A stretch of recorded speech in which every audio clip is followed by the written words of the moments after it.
कुछ इस तरीके से है, क्या बोल रखा है, द्विघात समीकरण bx plus cx plus a बराबर 0, तो आपका b बराबर नॉट, ठीक है, 0 के बीवी कर तो निम्नलिखित में से किस व्यंजक द्वारा निरूपित किया जा सकता है।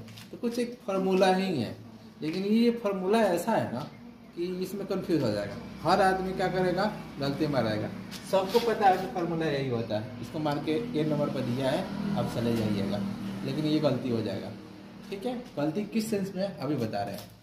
फार्मूला किस सेंस में होता है वास्तविक हल के लिए, देखो यहाँ पे क्या रहेगा एक्स स्क्वायर और यहाँ पे क्या रहेगा, ठीक है, बी और प्लस सी बराबर 0। जब भी इस तरीके से है तो एक वास्तविक हल हमको निकालना है, तो इसके लिए फार्मूला क्या होता है, उसके लिए फार्मूला क्या होता है, इसका स्क्वायर करते हैं, इसका स्क्वायर माइनस क्या होता है 4ac, यही होता है। क्या होता है, ये हमारे पास फार्मूला मिल गया। तो ये समीकरण किस रूप में है, ये समीकरण किस रूप में है, देखो तो समीकरण, देखो ये समीकरण पलट दिया है ना।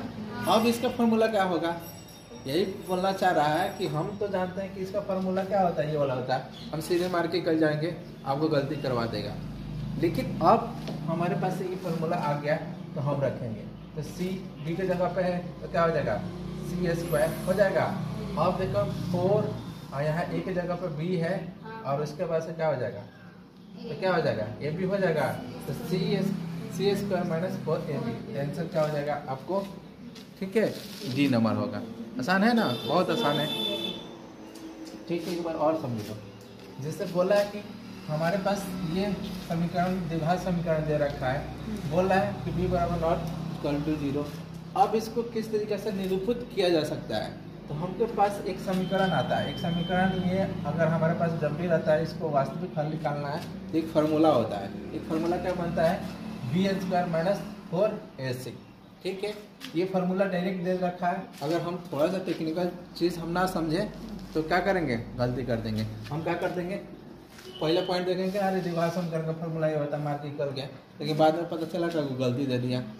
गलती इस सेंस में देगा कि भाई हम 4 समीकरण दिए हैं, सेम समीकरण दिया है ना, तो ये समान है नहीं है, तो वैसा ही सोचना है। तो देखो यहाँ पे क्या होता है, बी है ना 4ac, वैसे ही हम सेट करने का, यहाँ पे क्या है सी के स्क्वायर कर लेंगे, इसके बाद से 4 हो जाएगा, और ए की जगह पे क्या है बी है, और सी के जगह पे क्या ए है, तो क्या हो जाएगा इसका आंसर। इसका फॉर्मूला क्या बनेगा, कैसे निरूपित कर सकते हैं। एक और आपके पास इस तरीके से क्वेश्चन है, उसी फार्मूला पे क्वेश्चन है, ठीक है। इसमें शॉर्ट ट्रिक बताएंगे और लास्ट में हम डिटेल भी डिस्कस करेंगे। तो क्वेश्चन क्या बोल रखा है आपको कि यदि द्विघात समीकरण, ठीक है, एक्स स्क्वायर माइनस के एक्स प्लस x बराबर 0 के मूल्य समान हो तो k का मान ज्ञात करें। तो k के मान ज्ञात करने के लिए सबसे आसान तरीका होता है, यहाँ पे देखो, अगर शॉर्ट ट्रिक जल्दी हमको बनाना है तो हम क्या सोच लेंगे, सबसे पहले यहाँ पे देखो k का मान हमको ज्ञात करना है, तो k का मान ज्ञात करना है, यहीं पे k का मान होना चाहिए। तो क्या होना चाहिए, तो सबसे पहले कहीं ना कहीं ये स्क्वायर किया है, 13 का स्क्वायर है, आज 2 यहाँ फिक्स रहता ही है, तो क्या हो जाएगा, k का मान क्या हो जाएगा 26 हो जाएगा। अब प्लस माइनस में होगा, तो आंसर क्या हो जाएगा आपका 26 प्लस माइनस में हो जाएगा। अब प्लस माइनस में क्यों होगा, इसको चलो हम लोग फॉर्मूला पे प्रूव करके देखते हैं। समझ में आया, क्या हम किए कि जब भी हम 13 का वर्ग करेंगे 13 हो गया, यहाँ ए बी का रूप में होता है ना 2ab। आप यहाँ पे देख लेंगे के मान क्या होना चाहिए, यहाँ पे देखो ये तो 13 हो गया, यहाँ 2 रहेगा, 2 रहेगा ना, इसके साथ गुणा होगा ना, तो हमारा क्या हो जाएगा, के का मान क्या हो जाएगा, यहाँ पे गुणा कर देंगे इसमें तो 26, लेकिन क्या होना चाहिए प्लस माइनस होना चाहिए। अब इसको हम लोग देख लेते हैं, इस फार्मूला को मूल्य समान है तो कैसे बनता है, ठीक है। ये चीज़ तो आपको समझ में आ गया। आप देखते हैं, ये बात तो समझ में आ गया ना, तो डी बराबर मूल्य समान है, तो हमारे पास फार्मूला क्या होता है, बी स्क्वायर माइनस 4ac। ये बात समझ में आ गया, बराबर क्या हो जाएगा, यहाँ 0, ठीक है। यहाँ पे देखो फार्मूला यही होता है, फार्मूला क्या होता है, यही होता है, ठीक है। फार्मूला तो पहले ही बताते हैं कि फार्मूला यही होता है। उस समीकरण में वो दे रखा था कि फिक्स उसको निरूपित करना था, ठीक है। बराबर हम क्या कर लेंगे, वास्तविक समान है मूल तो हम लोग 0 मान लेंगे। अब इसका वैल्यू हम यहाँ पे रखते हैं, तो यहाँ वैल्यू रखेंगे तो माइनस क्या है, के है ना, ठीक है। तो के का माइनस के का स्क्वायर करेंगे और यहाँ पे आप देख लेते हैं 4 रहेगा ही, ए का मान क्या है, एक छुपा है 1 हो जाएगा, और सी का मान क्या हो जाएगा आपका 169 बराबर 0। यहाँ तक समझ में आ गया। आप देख लेते हैं के स्क्वायर करेंगे के स्क्वायर, और यहाँ क्या हो जाएगा, हम क्या करेंगे माइनस में तो उधर लेके चले जाए, तब माइनस में हम उधर ले जाएंगे तो क्या हो जाएगा, प्लस में हो जाएगा, क्या हो जाएगा 169 होगा। इतना समझ में आ गया। तो हम क्या कर लेंगे, इसको रूट कर लेंगे, तो रूट करेंगे और यहाँ क्या हो जाएगा आपका 169। तो यहाँ से रूट में क्या निकलेगा, प्लस माइनस में निकलेगा, प्लस माइनस में क्या निकलेगा यहाँ पे 2, और यहाँ पे क्या प्लस माइनस में क्या निकलेगा, अरे हम गुणा कर लेते हैं ना सीधा सीधी, ठीक है। यहाँ से 2 निकलेगा, यहाँ से 13, तो कितना आ जाएगा, प्लस माइनस में क्या लिख सकते हैं 26। तो आंसर क्या हो जाएगा 26। समझ में आया। तो बेसिक ट्रिक भी समझ में आ गया। तो अब ट्रिक में ना बड़ा आसान है, क्या करना है कि यहाँ हम लोग समझ लेना है कि के का मान क्या हो सकता है। तो स्पष्ट हमको समझ में आ रहा है, ये 13 के क्या है वर्ग है, और यह 2 छिपा रहता है, तो एक मतलब 13 दूना 26। तो के का मान क्या होगा प्लस माइनस 26, ठीक है। बन रखा है कि के किस मान के समीकरण, ठीक है, x² + 2k x + 4 बराबर 0 है। तो ठीक है, तो क्या बोला है इसका, तो यहाँ पे क्या बोला, इसका वास्तविक हल है, क्या है इसका वास्तविक हल है। सबसे पहले हम लोग समझेंगे, हम लोग ट्रिक समझते हैं, 2 सेकेंड में हम लोग चीज़ों को कैसे समझ लेना है ये समझेंगे, उसके बाद से हम लोग बेस से उसको अप्रूव करेंगे। इस तरीके से जब तक बेसिक कंसेप्ट प्लस और ट्रिक नहीं अगर करोगे तो एग्जाम तो ऐसे भी आपको बनने वाला नहीं है, ठीक है। तो एक बार हम लोग देख लेते हैं शॉर्ट ट्रिक में क्या हो सकता है। तो शॉर्ट ट्रिक क्या हो सकता है, सबसे पहले हम लोग देख लेते हैं यहाँ पे क्या कर रहा है, 2 का क्या कर रहा है वर्ग कर रहा है, तभी 4 आ रहा है ना, ये 2 पहले ही फिक्स है, तो 2 गुणे के का मान क्या हो जाएगा 2 हो जाएगा। तो यहाँ पे के का मान क्या हो जाएगा 2 हो जाएगा, लेकिन क्या होना चाहिए प्लस माइनस में होना चाहिए, क्या होना चाहिए प्लस माइनस में के का मान। अब क्या हो जाएगा डी नंबर आंसर हो जाएगा, यही लिखा है ना, तो क्या हो जाएगा आपका डी नंबर आंसर हो जाएगा। प्लस माइनस में तो इसको इस तरीके से लिख सकते हैं, तो आंसर क्या होगा आपका डी नंबर, ठीक है। कैसे आया अभी हम प्रूफ कर रहे हैं ना कैसे आया, ये बात से समझ में आ गया ना। हमारे पास एक बार और समझो, ये 4 है, हम 2 के स्क्वायर करेंगे, इसके मतलब कहीं ना कहीं से यहाँ फार्मूला में ही होता है ना 2ab, बात समझ में आ गया, क्या होता है 2ab।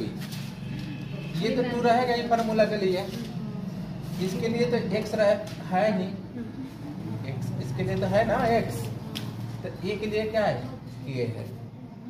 k है ना x के लिए।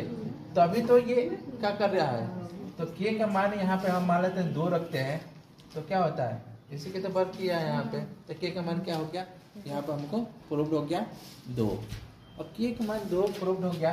तो यहाँ पे हम लोग सबसे पहले उधर 0 है, तो हम लोग क्या करेंगे, जब भी हम निकालेंगे तो प्लस माइनस में आपका आएगा, तो प्लस माइनस में आ रहा है k का मान, तो डी में क्या दे रखा है 2 - 2, तो आंसर क्या हो गया 2 - 2। अब इसको हम प्रूव कर लेते हैं, ठीक है। एक तो हम लोग सोच लिए, अब इसको प्रूव करते हैं। फार्मूला हमारे पास क्या है, जिसे वास्तविक मूल्य निकालना है, तो क्या होता है b² - 4ac, ठीक है। यह समझ में आ गया। अब यहाँ पे k के जगह पे क्या है, यहाँ पे क्या है 2k है, इक्वल k है, बताओ क्या है 2k है ना, तो हम लोग क्या कर लेंगे यहाँ पे 2k के हम क्या कर लेंगे स्क्वायर करेंगे। यहाँ 4 है गुणे a का वैल्यू 1 आप गुणे 4 बराबर कितना बराबर 0 होता है ना, तो 0 रख लेते हैं, ठीक है। इतना बात समझ में आ गया। फिर हम लोग देख लेंगे स्क्वायर करेंगे तो क्या होगा, हो क्या ये 16 हो जाएगा, 4 हम कमा लेंगे, तो 4 हम कमा ले लेते हैं, तो k स्क्वायर माइनस, ठीक है, क्या हो जाएगा 4 बराबर क्या हो जाएगा 0। इधर जाएगा उधर भाग लग जाएगा तो के क्या हो जाएगा 0 हो जाएगा। तो के का मान यहाँ पे देख लेते हैं, तो के का मान बराबर उधर जाएगा, ठीक है, यही बचा ना 0।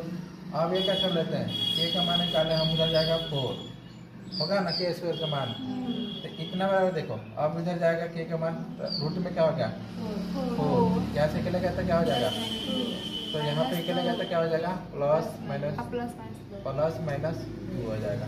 तो के का मान क्या हो जाएगा +-2। तो देखो लंबे समय बनाने में थोड़ा हाथ भी क्या हो रहा है, ठीक है, क्योंकि दिमाग में है कि हम लोग शॉर्ट में तो बना लिए हैं, तो यही आ गया ना आपका आंसर। तो +-2 को क्या लिख देंगे, डी लिख देंगे। आसान है ना।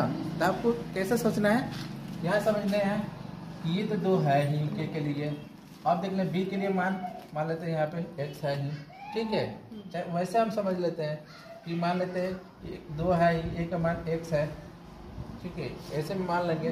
तो b के लिए तो यहाँ पे बी ए के तो स्क्वायर करते हैं ना, तो b का यहाँ पे के का मान 2 है, तभी तो यहाँ पे क्वेश्चन देखेंगे इस तरीके से। एक बहुत छोटा ही क्वेश्चन है, क्या है समीकरण x³ + x³ - 2 = 0 के समाधानों की संख्या ज्ञात करें, ठीक है। तो ये तो बड़ा ही आसान है। अब करना क्या है कि जब भी x³ है भाई, x³ है, जोड़ देंगे कितना हो जाएगा 2x³ हो जाएगा माइनस, ठीक है, 2 = 0। यहाँ पे समझ में आ गया। अब देख लेते हैं 2x³ हो गया, ठीक है, और इसमें से हम 2 कॉमन ले लेते हैं। 2 कॉमन लेंगे तो क्या हो जाएगा x³ यहाँ हो जाएगा 1 = 0। इसको उधर ले जाएंगे तो क्या हो जाएगा 0 हो जाएगा। तो x³ माइनस क्या हो जाएगा 1 बराबर क्या हो जाएगा 0। अब यहाँ पे 1 इधर लाएंगे 1 हो जाएगा, ये क्यूब है। तो हम क्या कर लेंगे, क्या करेंगे इसको, तो x का मान क्या हो जाएगा, हम क्यूब इधर करेंगे तो 1 हो जाएगा ना। तो क्या आंसर होगा आपका।